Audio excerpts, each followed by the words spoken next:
औ हेलौ औ मोनसे गिदिर प्रब्लेम जाबाय।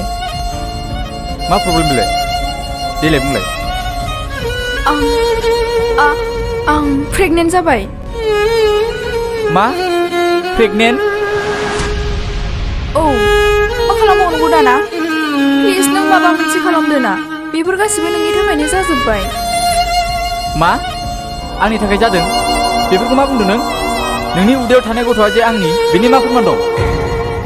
मा बुंदों नों? फाग्ला जाबाय नामा बेफोरबायदि खोथा बुंनो?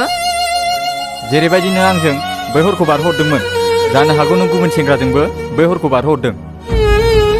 फाग्ला जामारबाय नामा नों? आं नोंखौ गोरबो जिउजों मोजां मोनोमोन, बेनिखायनो आं आंनि देहा सोलेर गासैखौबो नोंनो गथायना होजोबदोंमोन।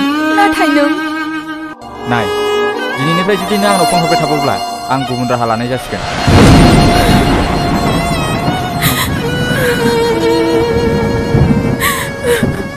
ओइ मा खालामनो नों? जेब्ला मोजां मोनदोंमोन बे खोथाखौ सानाखैमोन नामा नोङो?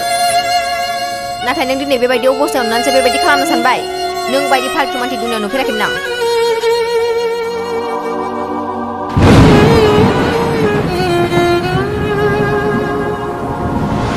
Hello hello